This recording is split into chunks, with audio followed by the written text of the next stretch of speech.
জয় রাম, জয় গোবিন্দ। শ্রী শ্রী রাম ঠাকুরের চরণে রইল শতকোটি প্রণাম। প্রণাম রইল প্রিয় ভক্তবৃন্দের প্রতিও। শ্রদ্ধা, সহিষ্ণুতা ও ত্যাগ, এই তিনে গঠিত হয় একজন আত্মিক প্রতীকের জীবন। চলুন শুনি শ্রী শ্রী রাম ঠাকুরের অমূল্যবাণী বেদবাণী ৩য় খণ্ডের ২৩ নং পত্রাংশ থেকে। সংসারে যে সকল সুখ দুঃখ পদ আগমপয়ী গতাগতি অস্থায়ী আবরণের প্রতি যত্ন নেওয়া কি তাহার পরিহারের জন্য কোনো রকমই ব্যপ্ত থাকিতে নাই। ওই সকল পদার্থই কালচক্রের প্রারব্ধভোগ মাত্র উপস্থিত করিয়া থাকে। এই সকলই ইন্দ্রিয় গ্রাহ্য মাত্র, ইহাদের আহরণ করার বিষয়কে তুচ্ছ করিয়া যাইতে হয়। সহিষ্ণুতাই পরম শক্তি। সংসারে একমাত্র পতি সেবাই পরম ধর্ম। ইহার হাত ছাড়িতে যদি কোনো বাধা উদয় হয় তবে তাহাকে সর্বদা ত্যাগ করিবে। এই ত্যাগের জন্যই সহ্য করা দরকার। যে গিয়াছে তাহাকে পাওয়া যাইতে পারে না, ইহা জানিয়া বিচার করিয়া নিত্যই ধৈর্য আহরণ করিবে।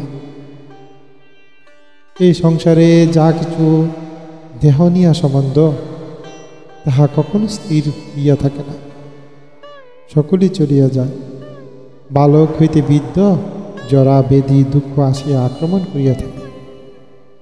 এই অনিত্য বস্তুর জন্য চিন্তা ভাবনা করা উচিত নহে। যতদিন বাঁচিয়া থাকিবে ততদিন তাহার প্রতি যথাসাধ্য শান্তি দেবার চেষ্টা করিবে। মরিয়া কি নষ্ট হইয়া গেলে তাহার জন্য দুঃখ করিতে হয় না, সেই সত্য। জয় রাম, জয় গোবিন্দ। উপরুক্ত বাণী নিম্নরূপে ব্যাখ্যা করা যাইতে পারে। এই বাণীতে ঠাকুর স্পষ্ট করে বুঝিয়ে দিয়েছেন যে সংসারে আসা যাওয়া, সুখ দুঃখে জন্ম মৃত্যু সব কিছুই অস্থায়ী।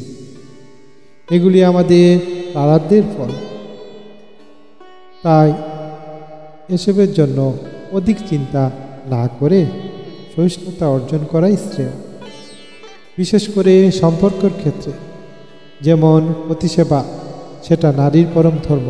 তবে যদি কোনো বাধা আসে এবং তা পালনের সম্ভব না হয় তখন তাকে ত্যাগ করা উচিত। এই ত্যাগের পথেই সহ্য ও ধৈর্যের প্রয়োজন হয়। দেহগত সম্পর্ক চিরস্থায়ী নয়, তাই এদের হারিয়ে গেলে কষ্ট না করে শান্তভাবে গ্রহণ করা উচিত।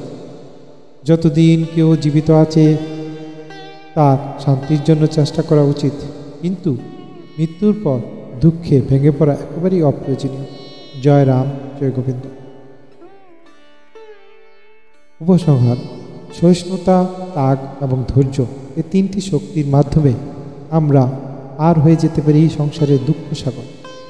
শ্রী শ্রী রাম ঠাকুর এই অমূল্যবাণী যেন আমাদের জীবনে আলোকবর্তিত হয়ে চলে থাকে। জয় রাম, জয় গোবিন্দ।